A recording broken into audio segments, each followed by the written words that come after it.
Hello everybody, with games starting up this weekend for the CLOL National Championships. Actually tonight, San Jose State starts off play against Ohio State University. We have decided to release an excerpt from our last episode of CLOL Office Hours, which airs weekly on the Salty Runback Patreon page. If you want full updates and full access to episodes throughout the tournament, you can subscribe using the link below for a $5 a month subscription. But what we did in this episode, I sat down and I ranked every single round one matchup in both the upper bracket and the lower bracket based on how exciting and how hyped I think they are, based on a number of different factors including competitiveness, upset ability, history, and the like. Make sure to enjoy, make sure to follow us on all of our social media, which is where we'll have the best access to where all these games are going to be streamed on a public platform. And yeah, enjoy this excerpt from CLOL Office Hours.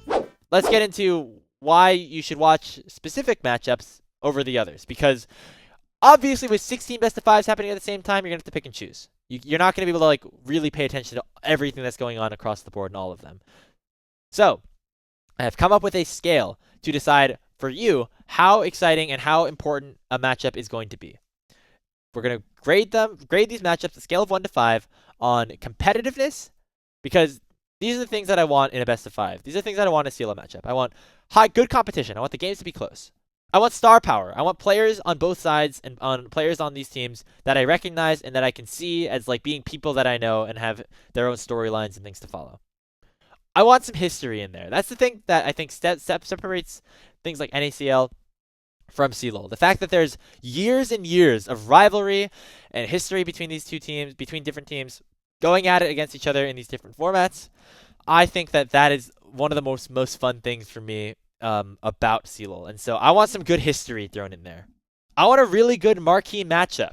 I want like the top laners duking it out. I want I want the featured matchup graphic to just be baller. I want it to be like, oh my god, we are watching the showdown of all showdowns. Like, for instance, like Shogo versus Mobility. That is a 5 out of 5 in the marquee matchup scale. Obviously, they don't play in this first round. But something like that. Like, both in terms of how good the players are, and again, maybe if there's some history behind it as well.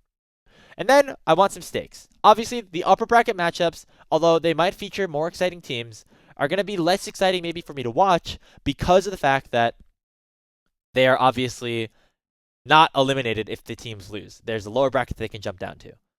And so what I did is for every matchup that is in the upper bracket, I give it a 2 out of 5 score. Every matchup in the lower bracket, I give it a 4 out of 5 score. It's a very non-mathematical decision that I made. I just thought it might have, been like a good way to differentiate the teams a little bit, because I kind of want to watch. If two teams are if two games are maybe equally hype in terms of all these other categories, I probably would choose the lower bracket matchup because there's elimination on the line.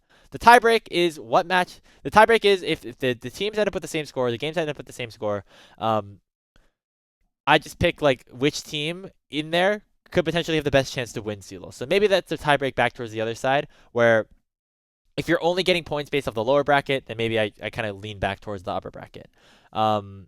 So you're going to know what to watch this weekend. If you want my full bracket predictions, that's over on Salty Runback. This is more towards going into all the specific matchups. We're going to try to deep dive a little bit into each one, talk about why each of them could be exciting and why maybe some of them aren't.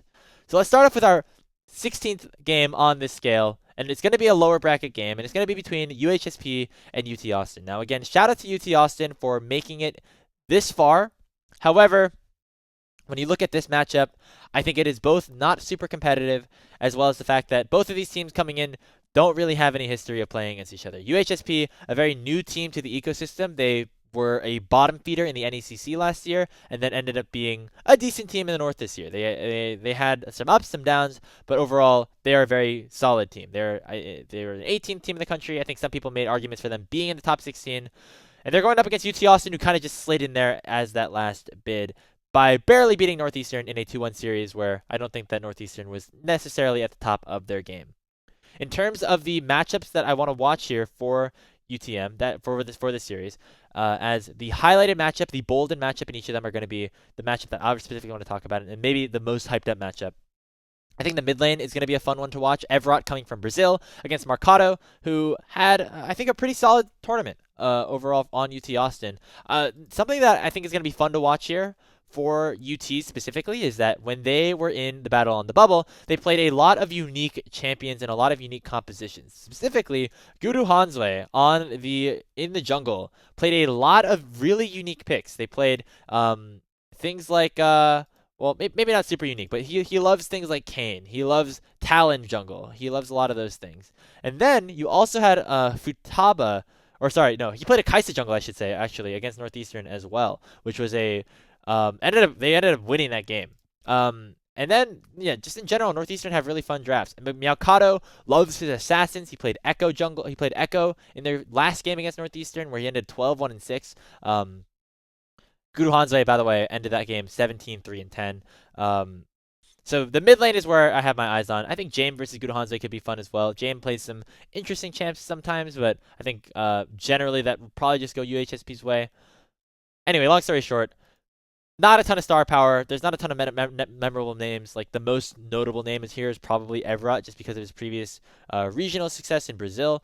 The marquee matchup isn't particularly exciting, especially when we compare to some of the other matchups that we're going to get later on.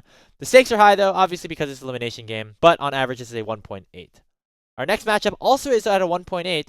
However, the tiebreak here is I think that Ball State could potentially be a little bit more of a mover or a more fascinating team to watch. Again, actually the exact same in terms of the scores down here, in terms of how I rated these guys. But going up against CSUN, I think they definitely are favored. However, there always is a little bit of a wild card of team from regional conference going up against partner conference team and seeing just how strong the partner conference team is. I think specifically for Ball State, they really hadn't had too tough of competition other than Northeastern and Miami, Ohio, and didn't play in many other regional leagues like NACE and Playfly and things like that, like a team like Grandview did, for instance. And so harder to say exactly how good Ball State is. However, when they played in the ESC, they dominated. They did not drop a single game. And I think Northeastern was close enough to a team like UT that, UT, Purdue, the likes of those, they played a competitive game against San Jose State and Cal, that if you're a team like Ball State and you're able to take care of a team like that handily, to me that says that you're going to be pretty strong. And so I don't think this series is going to be particularly competitive. The interesting matchup that I have here is 10 IQ player going up against Remy. 10 IQ player, also a Kane player, much like Guru Hansway is on UT. And Remy, I think, is just a very solid jungler here for Ball State, one of the leaders for this team. He's their captain. And I'm excited to watch this jungle matchup specifically. Aura has had some good games as well, but across the rest of the board for CSUN, they've been relatively unimpressive in my opinion. I wouldn't have voted them in if we didn't have to have them in. Like they're probably the most notorious example of this of the 4 auto bids from the regional conferences. And so yeah, I don't think this game will be particularly close, but I have Ball State as maybe being a team that could be interesting. Again, just being this unknown to me is like the tiebreaker. I don't think UHSP have much upside other than being kind of a middle of the pack team. I think at Ball State, like they have the opportunity, they have the angle to get in, and maybe this is a situation where it's better to know less about your team going in because I don't know much about Ball State. I know a lot about UHSP because we've seen a lot of tape on them. And so maybe just because of that, I'm a little bit more excited about BSU. Our 14th most exciting matchup here is going to be USF versus Rochester Christian. Now, don't get me wrong. I love South Florida. This is going to be a fun team to watch throughout the CLO National Championships. However, RCU has Tomzu, who is literally bronze in solo queue. And not just like I am playing on a Smurf. He's been iron and bronze for the past like 5 seasons. This is not like a Smurf or anything. That's just who ended up on Rochester Christian this year. They have Zulani. She's a bot laner turned support turned mid laner. I think she's like their highest ranked player. Her against Cannonbob should be pretty fun. Dragoon against Ember though is my matchup to watch. Kind of because Ember is also, first of all like a Grandmaster level top laner, but also Dragoon is, in my opinion, primed for a tournament like CLOL. We've never seen him play CLOL with South Florida, but like we know that this guy clutches the fuck up in the most random or the most important moments, whether it's the promotion tournament for Lit, the like conference playoff or the playoffs of PGCQ on like no team in Cincinnati Fear back in the day too. Like that's when we've seen Dragoon at his peak. And so here for USF, he's had a bit of a quieter split. I think he's kind of he's not really focusing on pro play and things like that. Like USF League is for him like more of like a a way to stay involved in esports, play esports, and be have fun with it, but while not taking it super seriously. But if you want to take it super seriously for like 2 weeks, you're good. Like this is the time to do it, and this would be a great bounce up for you, or great rebound or vault or springboard is the right word I was looking for to get up there and have a good tournament. But yeah, star power I had a little bit higher, but everything else not super interesting. Honestly, probably the least competitive series of the entire tournament, as it ends up with a 1.8 score on average. Our 13th most interesting matchup is actually our first matchup in the upper bracket, and that is Ole Miss versus, I forget, this is the typo here, but Weber State University. I feel bad having this at 13, but honestly, it's a testament to show how good the rest of the series are, because I think that Weber State could definitely take a game or two off of Ole Miss if they are on a bit of an off day. Obviously, we just saw Ole Miss get smacked around a little bit by Darkseer Dragonsteel, which I don't think many people were like not expecting, but also just seeing it happen again, like seeing how maybe far away Ole Miss is from Maryville at this point. You might be doubting them a little bit. However, I do think that Ole Miss are relatively favored in this series. I had them winning this 3-0 over Weber. But the matchup that I'm watching here is Kiel versus U13. U13 has been the biggest star for Weber State, in my opinion, alongside Goku. And Kiel is like one of the best facilitators, one of the best shot callers in all of CLOL, in all of Developmental League as a whole. If U13 is unable to stop Kiel, Weber State have no chance in this series. U13 is going to have a tremendous series, because I think the rest of Weber are probably decently outmatched. I think Goku versus Asilla is an interesting conversation. I could listen to it. Jezorx versus Stray. Also could listen to it, but I think Stray is much better. The bot lane, no question, Ole Miss has the advantage. If Ole Miss really want to have a quick 3-0, just play through bot side and you likely will win. History, I think, is fun for these teams, not because they have necessarily had any history against each other, but just because, like, in terms of what we're watching here, we're watching like the kickoff of Ole Miss. We want to see like them go on this journey. They have a history in CLOL of not performing as high to the expectations that they maybe have been given, and so for Ole Miss, like I'm hoping that they can turn this into a good year, because this is the time to do it. This is, I feel like, one of the stronger rosters that they've had. You just got to take advantage of it with Kiel on your team this year, with Shogo and Rhino still playing kind of pretty much at peak form. This is to do it. The marquee matchup, I probably could have bumped the marquee matchup up a little bit. It is interesting, Kiel versus U13 actually, but it sits at a 2 overall average. Tied with it is Fisher versus Scad. Now that I'm seeing this again, I probably really should have bumped up this marquee matchup, because I think Kiel versus U13 is fun. But maybe I'm just a nerd. Fisher against Scad, the 4th seed against the 13th seed. NECC2 against South, number 2. I think this is a pretty mid-series overall. Very average across the board. Don't think it's particularly competitive. The names are pretty fun. You get to see Izo against Bej. That's my featured matchup. I think it's okay. I'm curious to see if Izo's like going to bring out his Anivia top again against Bajani. Brunus versus Wartrim, fun. Wyana versus Tynox, fun. If Scad want to win, it's going to have to be through their bot lane. Skipture and Mixture have been the players that could maybe punch above their weight class a little bit more on this team, or on their roles. Izo can like win lane, but I haven't seen and can turn things into that. But if he's like the only player winning, I don't think that's enough here for Scad. I think Skipture and Mixture, if they are like solo stopping Brabra and Magi, which I don't expect to happen. I think Brabra and Magi are pretty good, but if Skipture and Mixture are able to take advantage of that bot lane, that is the win condition for Scad. However, though, kind of doubting them just because I have not seen them punch above their weight just yet. Although both of those instances have been against UST, where they have been playing against a team that have been better than them, per se. History for Fisher is fun because of the fact that this is a team that, the iteration of Bay State, which is where a lot of the leadership for this team went, did make it to a national finals, and this is probably the strongest roster that they've had since then, maybe even stronger than the one that they had back then in terms of our expectations for them. Obviously, the team with Jenkins and Keel had its moments, had its shining moments, but I think in general, like, not many of us were super high on them. The matchup between Bej and Iza, though, pretty fun. Some CLOL veterans. Bej, again, with that Bay State team making it to the grand finals back in 2022, and Iza making top 4 just last year. That should be a fun matchup, but I do, in general, think that there are other better series to watch than Fisher versus Scad. At number 11, we have Maryville versus UTM. I think the biggest thing that gets this up is the star power. Obviously, because Maryville is a team of five superstars, clear-cut superstars, and UTM has some shooters on their own as well, most notably led by Munchie, who is my matchup to watch for in the jungle against UG.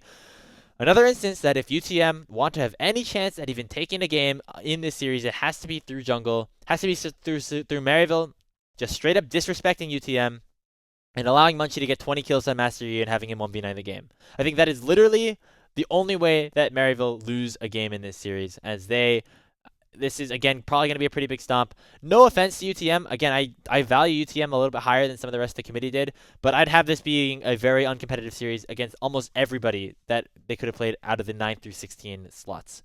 The stakes, again, not super high just because it is that lower bracket. Obviously, UTM will drop to the lower bracket, and I think they're pretty much already preparing to play tomorrow. So the history here is just Maryville starting off their CLOL run. Again, they have not won a national championship. It's going to be going on 6 years at this point, come 2025. That is crazy. Niles, who was their rookie top laner, young top laner at the time, is now their coach. He graduated through Maryville, went to LCS, and did a lot of stuff in between. That's how long it has been since MU have lifted up that trophy. And so this is the biggest year for them. They have the most expectations for them. This is probably the heaviest favorites they've ever been in CLOL, and this is going to be the time for them to do it against UTM. Going to be a little bit of a springboard, as we said earlier. So yeah, the 10th most interesting game. I was surprised about this one, but just looking at my scoring metrics, Carleton versus Minnesota. Now, this is clearly one of the more competitive series that we're going to have. It's our closest matchup in the lower bracket, and it features two teams that were both 5th in their recent regional conferences that were both vote-ins via the selection committee.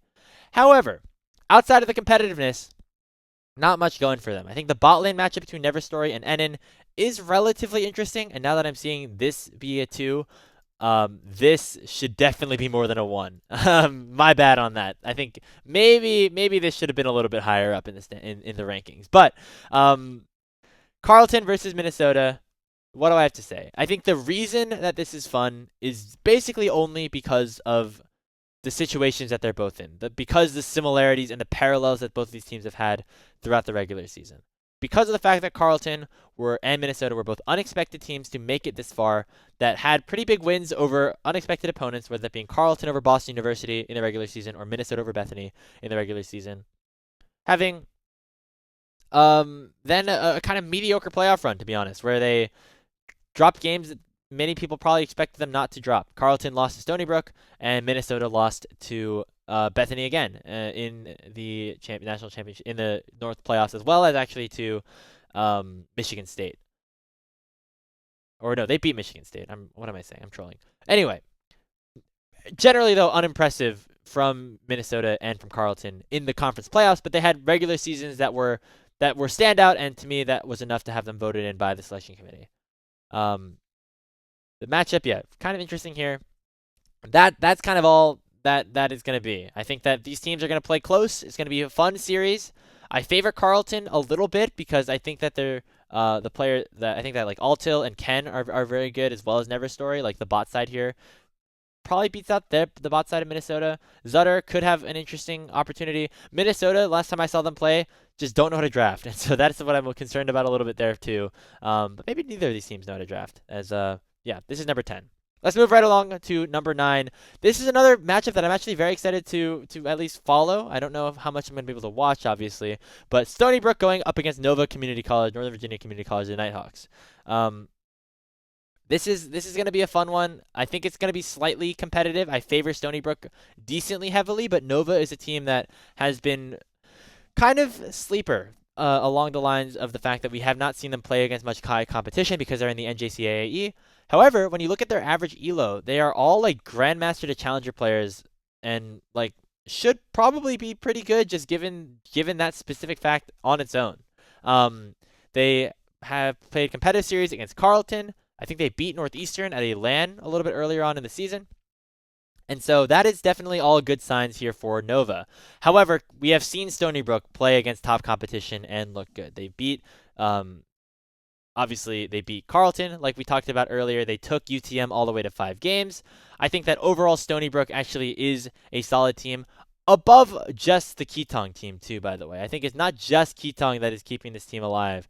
Aeroliners and Step Aside also really big carries here for this team in their wins over U of T, over Boston University, and then over Carleton before losing just 2-3 against UT Mississauga. The marquee matchup between Keatong and Kongzi. Now, I know that this is not necessarily like the same positions going at it against each other. However, hear me out a little bit. Both these teams like the biggest names from each of these squads, obviously, and they're both leading these like other parties in their bot lane. The bot lane matchup is like the interesting one, but it's because of the support for Stony Brook and the ADC for Nova. I have Stony Brook winning this one, although it is a 3-2 for me in my bracket, because I think Nova might come here to play a little bit. And we'll see. I'm really rooting for Stony Brook. A fun history here, the little bit of history that we have here for Stony Brook is that this was a team that Darkwings played on, back before he, of course, went to SLU, went through all of the whole NACL or PKCQ ranks and things like that. So that's why we're potentially excited about Stony Brook versus Nova. The 8th most exciting series, we're jumping into the top half here, is UC Berkeley going against Purdue. Cal is a very, very curious team to me, and it's so funny that the one matchup that both these teams did not play in the battle on the bubble is actually against each other, I believe. Cal and Purdue dodging each other somehow, some way. Yeah, this is gonna be fun. I think this series actually has a chance to be rather close. Purdue certainly capable of punching above what we expected them to be in terms of their weight. They took a game off of San Jose State, who was a team that beat Cal in the first round and the earlier round of the battle on the bubble. On top of that, Purdue have also they also beat Texas, who's a team a little bit ahead of them as well. So I think that Purdue is definitely a very viable team. And it's led by their bot laner, Jinzo. And I have the matchup between Jinzo and Imtuo as being the featured matchup here. A lot of really good bot lane matchups here in CLOL for this first week. I think Imtuo struggled a little bit against Stinky in the matchup against San Jose State, but overall for me is still one of their stronger players alongside Dark Lord 70. Juicebox is going to play his own X Factor. He's going to play split pushers. He's going to play his own unique style. But I think if Cal want to win, their Imtuo is going to have to pop off a little bit as well. He did so against C-Sun in the matchup to get them into the top 3. But now is the time to see what he can do against Jinzo, who's another top level AD carry, at least in my book, from what we saw from him with Purdue. Again, competitive is very high. In terms of star power, not a lot, which is why that gets a 1. The history here is these are two storied programs here in CLOL. Purdue made it all the way to like top 8, I believe, in 2021 before they actually lost to Colomer over on Bethany, with which was a team with like Bradley and some other fun players on it. And then Cal's just been around for a while. I think their last nationals was actually either in 2022 or 2021 as well. The marquee matchup. I'm just starting to really see that I doubted Kiel versus U13 in that one. Maybe it was because I thought that Kiel was going to smash U13, but I think now that I'm thinking about it more, definitely not the case. I should have rated that one a little bit higher. Moving along to number 7. Another series I think could really be competitive. Even though I had San Jose State 3-0ing Ohio State, there still is not a lot of tape on the Spartans, and so maybe there's a world where they aren't actually as good as we saw them in the Battle of the Bubble, and maybe Ohio State is a little bit better than we expected. But so I think that overall this could be a competitive series. Ohio State, I think, is always a team that with 5-Fire on it, you have to worry or consider that, maybe they're gonna go on a crazy run in a similar but not really the same level as like Dragoon on USF. I think that overall, Ohio State look a little bit weaker than USF, obviously, during the MEC season. The matchup that I have to watch here is between Went and 5-Fire in the mid lane. These guys are going to play their own unique style, specifically for Went. He has like a very specific champion pool. I'm curious to see if 5-Fire is going to be able to take advantage of it. As we'll see if he kind of enters that new CLOL buff as well. The rest of the map, I'm not too sure of. Evan Live versus Miller should be interesting, although I do favor Evan. What I want to see is if Ohio State can like kind of figure out how to play against San Jose State's unique play style, because you always have to ban a lot of really important things when you're playing San Jose State. You have to ban the Rumble, you have to ban the Rengar, you have to ban the Ivern. Now maybe do you have to ban the Urgot? Do you have to ban the Asol? Do you have to ban the Veigar? That's 6 different champions. You're going to have to always give at least one of them up. And so for Ohio State, it's figuring out what exactly you are comfortable with giving over to San Jose State, and then figuring out a strategy that's going to allow you to beat them. Obviously, this series, like most of the other series, not going to be full fearless. So Star power I gave a little bit just because 5 fires here. The history is not too much between these two teams specifically. Obviously that they've been to national championships in the past, but have never really gone on these big runs, which I have at a little bit lower. Marquee matchup should be interesting, and the stakes, of course, being in the lower bracket, an elimination game. 2.8 average score. We're above the halfway point in terms of how average we think these games are going to be. So we got some more exciting ones a little bit later on. St. Clair versus Purdue Northwest is in number 6 spot. And maybe this could be another competitive series, folks. I don't know. St. Clair looked good. They obviously have looked good. They 3-0'd Western. They have a really great resume, guys. But Purdue Northwest from the MEC, maybe they have it in them. I don't know. They're competitive against Grandview, obviously, who's a team that I find to be relatively comparable with St. Clair in terms of our seeding and in terms of our expectations of them. And St. Clair have looked sloppy at times. A lot of opportunities for them to really lock down games in very clean fashions that just end up not happening because they are just not clean enough with their macro play later in the game. I think Maddie is a great early game jungler, but this team kind of falls apart when it wants to figure out how they want to win games late. And so for Purdue Northwest, that is what they're going to have to solve. Can you stymie the early game enough and also win these later game team fights? I think Nukes is going to have to be a big part of that against the St. Clair team. Miracle, great series against Western, obviously, but Nukes, I think, also is a very good support who I probably missed out on watching enough of before this year. Mid lane matchup between Flocon and Aljun is good. I think Aljun obviously has had himself a really good time in the NACL, honestly, with CCG. A lot better than maybe some of us were expecting. Whereas Flocon have had a really good time in CLOL, but has not played in the NACL. Actually hasn't played anywhere outside of St. Clair this year. I think the bot lane, even though I was hyped up a little bit on Udon Bidon in the MEC finals in that finals weekend, I think Lig is just a little bit better. And so that is where I think St. Clair are going to probably try to win. I think top jungle, relatively even. Mid lane, going to be a fun, contentious matchup. But it's going to be Lig here for St. Clair. Nukes for Purdue Northwest trying to set up these team fight plays. Like, whichever one of those kind of ends up on top, I think ends up taking the series. I do think it's going to be pretty competitive. I could see a world where this goes 5, but also I could see a world where St. Clair 3-0 this, and because Purdue did just lose 4 out of 5 to Grandview. So if that's the case, maybe St. Clair can do a little bit of the same. I feel like St. Clair and Grandview also have like relatively similar play styles where they have really strong carry lanes. They have an X Factor top lane that can do a lot of weird things, and then just like really solid facilitators in their jungle and support. So 2.8 here. It's tied with San Jose State again, and with Cal. So these three kind of all similar levels of hype for me. But the tiebreaker, of course, I think that these are going to be the better teams, and so that is like because these games are in the lower bracket, I value this one a little bit higher because the other points are higher here. So now we've got into our top 5 most anticipated matchups. Hope you've been enjoying the episode so far, as we're already over an hour. Let's get into UST versus Converse. Now, I originally had this series a lot lower because, the competitive level maybe at a 2. However, the more and more that I looked into it, the more and more I got excited about what UST versus Converse could end up looking like. I don't expect Converse to win. Don't get me wrong. I have UST winning this series. I think I had it as a 3-0 or a 3. I think I had it 3-1.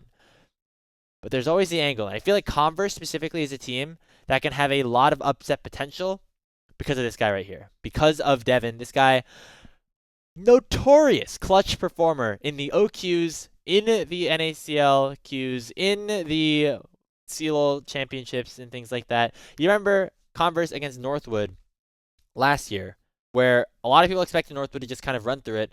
But then Converse, as a 7 seed coming in, shocked the world, and I think honestly played close enough games where I think they had a couple of throws here or there in the late game, but if they ended up cleaning up their play just a little bit, they could have upset Converse, which is a team that would have made it all the way to the top 4 of the national championship. So this team, to me, always has upset potential. I think Devin is a player that just always has upset potential, and this Converse team, in my opinion, is much stronger than it was last year. Phantom Star is an upgrade over Dinosaur Chainsaw. I think that Zav and Wartrim play very different styles, obviously. Zav is more of like the Ivern facilitator player, whereas Wartrim likes to play the carries a little bit more. And the Soul Lanes are upgrades as well. Ego and Duckman coming over from Harrisburg University. So the upset potential is surely there. These guys have these competitive experience. The history, I have it as a 2 because these teams have played not too much against each other, but have some unique history within themselves. But the star power, obviously, here. For UST specifically, let's talk about them for just a little bit. Running back, a good chunk of their roster from last season, but notably bringing in Bradley as their new mid laner over Robbie Bob. Now, obviously, that was a tough decision for them, but Bradley, oh man, he's so good at League of Legends, man. We haven't gotten to see him get challenged too much in CLOL, but I could totally see him like popping off and having a tremendous tournament on the road to a potential national championship. I think UST is one of those teams where because you have Bradley and Array, these are two carries that I think can step up to what Maryville have to offer. So if everybody's playing on like a really good day, I could see UST maybe like upsetting them. Like they, in my head, like have the best chance of doing it out of any of the teams. That's why I've had them second on my poll for so long. The problem is we just haven't seen them play in all these like other competitions, like we've seen Ole Miss and Winthrop and ISU. They've all played in all these other competitions. The marquee matchup, though, between Array and Devin is going to be fascinating. Array, one of the better ADCs in CLOL overall, but Devin can be that X factor. He can have that clutch gene in him. Actually, also, is this tied at 2.82? Yeah, it is, because I think USC is just a little bit better. And man, how crazy would it be? Even if this goes 5 games, I think that's an absolute W. I'm actually really excited for this series, even though I think USC is going to win, because Converse is like the lovable underdog that you can always root for when you're watching March Madness. And Devin can be their Jack Gulkey. He can be their Doug Eater, right? Like the guy that maybe is not as good as Array, like pen to paper, but also like can turn up and can drop 10 threes on your head on a certain day. Can drop a pentakill in this series. I'm thrilled to watch this. I hope that it's competitive. And that's our 5th ranked matchup, which means we have 4 more that I think are maybe going to be better than this series. Let's move on to our last lower bracket matchup, I believe, in that being Bethany versus Oklahoma Christian University. This, again, just like the Carleton, Minnesota one, is going to be our 5th most, or a 5 on our competitiveness scale. As I have no idea who's going to win this series, maybe for the wrong reasons, though. If you are a fan of like good League of Legends, maybe not as good to tune in. I have the star power at a 2 because we have players like Amazing on this team, as well as Gweiss, who, if you're a real amateur ball knower, you might remember him from teams all the way back in the day. Then you have Patau up here from Brazil. I think Emp's also potentially Brazilian. Please correct me if I'm wrong on that. And Kairos, also from a different region. So OC with a lot of international power coming in. Batao versus Dog 2 is my matchup to watch. Very curious to see how Bethany organize their roster here. This is what they have listed in the CLO official website. It's also what they've been running in their conference playoffs. If Dog 2 can find these unique angles against Batao, Batao is the biggest X factor for me for OC. Josu is always going to be really good. He's probably their best player. Sawashi, Emps, Kairos, they're all whatever. I don't know. Batao, when he plays good, OC end up winning. They end up taking games off of USF. When he loses, when he looks bad, they lose to UT Dallas, for instance. So that is the big X factor here. I feel like Dog 2 with his unique champion pool, he can both play top laners like Camille and things like that, but can also obviously just play the Draven tops, the Ezreal tops, the Aphelios tops, the Jhin tops, just play random 80 carries in the top lane because he's a really good 80 carry player. And so that is going to be my matchup to watch. I guess spoiler for the people on CLOL Office Hours at the 1 hour and 13-minute mark. This is going to be streamed on the Uni Esports NA channel in our 2nd series of the day.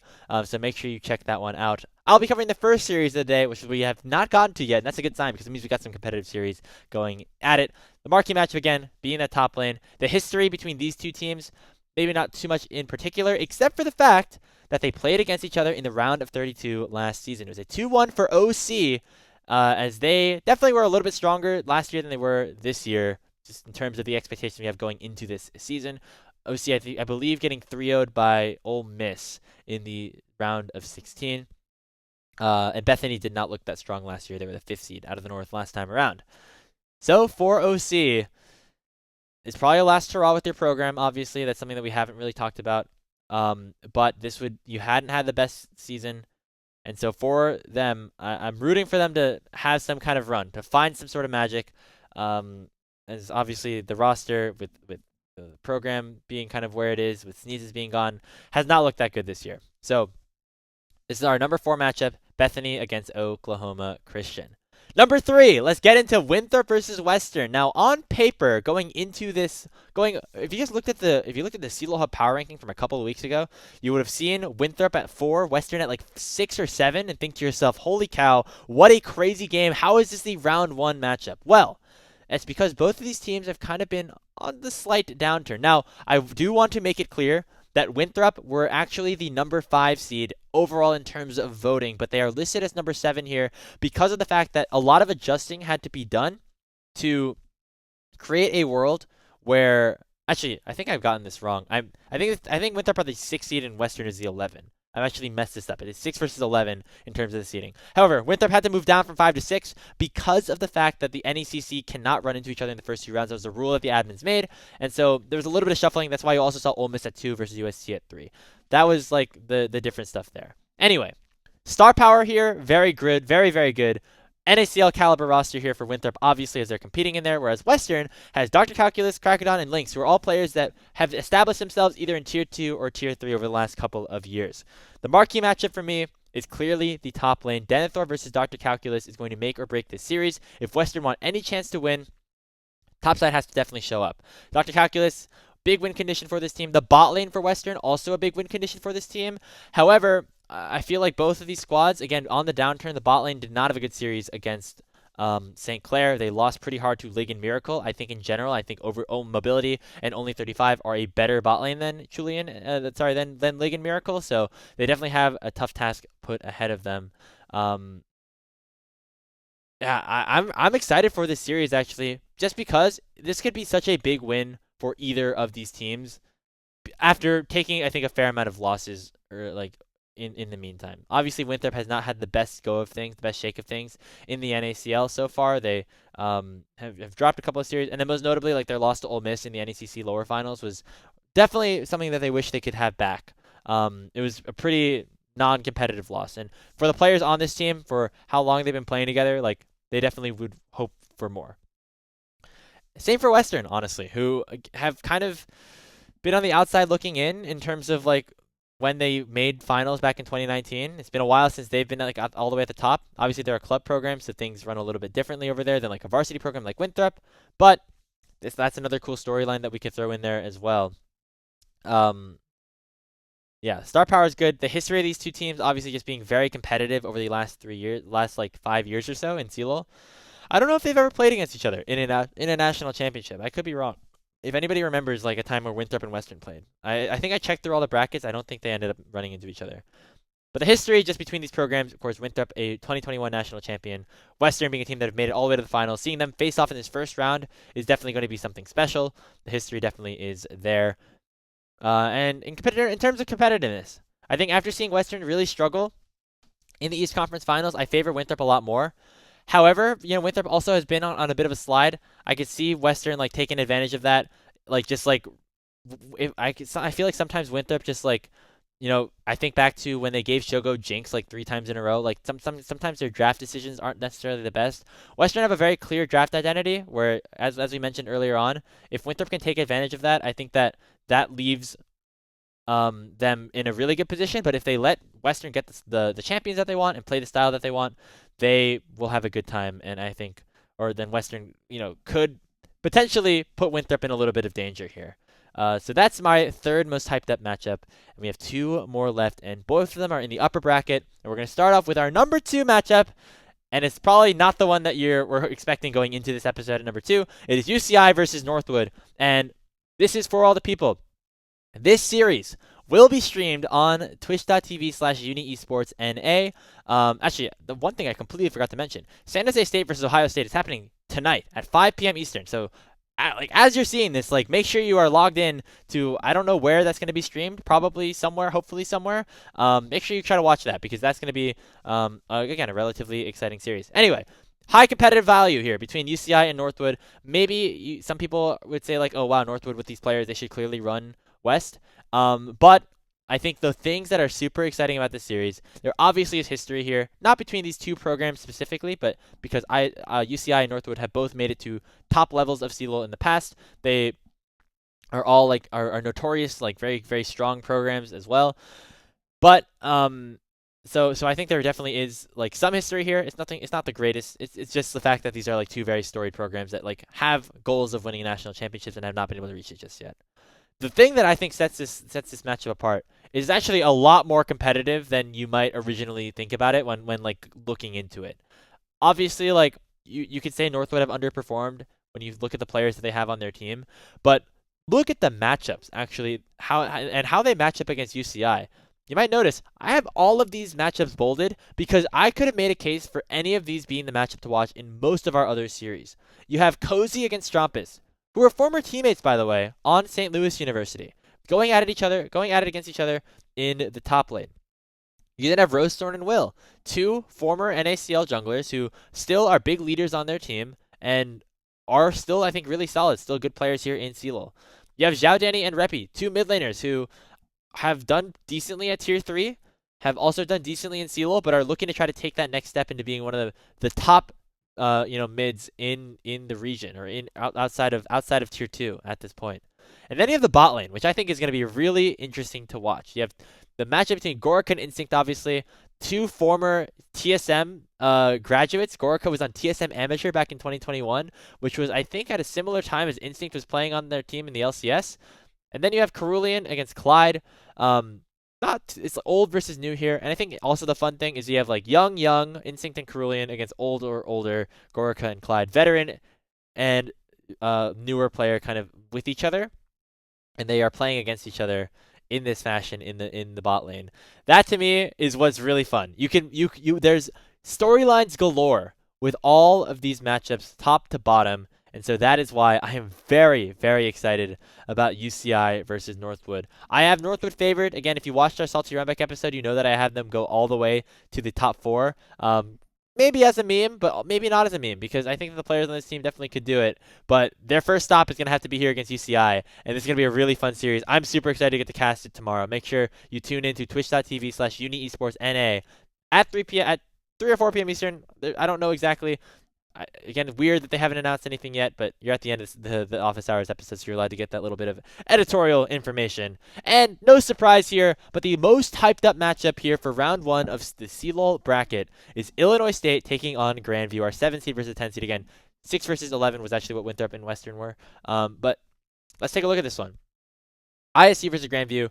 The feature matchup for me here is the bot lane. I did not highlight it here, but very similar to Devin. I think that Nightstar is also a player that can clutch up in the big moments. We saw him do it in the OQ with Dog Fans. He was one of the better players in that series against AMI, even though they ended up being on the losing end of things. Nightstar popped the hell off. He always is able to clutch up in these big moments. And going up against Fatican, I think Fatican is obviously the better AD carry, but seeing him against Nightstar here in this matchup is going to be fun. And again, history, and also I think it's going to be a very, very close, very fun series. This is the 3rd time in a row that ISU and Grandview are playing up against each other, and like Hawk said on the episode, these are probably the strongest iterations of both of these rosters, and they get to meet against each other in the upper bracket finally instead of the lower bracket. Well, that doesn't mean it's an elimination match. It is good to know that maybe there's a world where these two teams run into each other again somehow. In terms of that total history, ISU beat Grandview in 2023, and then Grandview beat ISU in 2024. Both times the lower seed ended up winning. So Grandview being the lower seed, number 10 versus number 7, maybe that's a good sign for them. The marquee matchup, again, being the bot lane is cool. There's star power across the board. Music is going to have to do a lot of really good stuff for his team to come away with the win. I think the top lane matchup is also super interesting. Ariana against PCL. Man, this is going to be a banger too. I think Coulter's already announced that he's going to be streaming it. And also something that is really cool that I'm going to announce right here is that ISU and Grandview have agreed to do full Fearless for this series. Just for fun. Just to make and add to the extra content here, which I love. It's like they're going to just self-impose that on against their will or for themselves for this best of 5. Because it's going to be a banger. I think Coulter is going to be co-streaming this, so go to twitch.tv/Coulter to watch this series. Man, this is going to be such a fun one. I'm so excited to watch ISU versus Grandview, as well as all the other series, obviously. But man, these ones towards the top, a lot of really cool stuff to talk about, a lot of really cool narratives to watch. These tied actually in terms of our score, but I gave it to ISU because I think that they maybe have a little bit higher upside, as well as it's just all the history here between these two teams as well. That's not true. I think this is actually a little bit higher than it should be. 4.5 plus 2. Let's do some math real quick. Yeah, this should be a 4 out of 5. This should be a 4 out of 5. I forgot to change the number. That's my bad. Anyway, that's going to do it for this episode of CLOL Office Hours. Again, check out the Salty Runback episode if you want like my predictions, my takes about like how good the teams are, who's going to make it in the further rounds. We also have actually our lower bracket round 2 happening tomorrow on Sunday.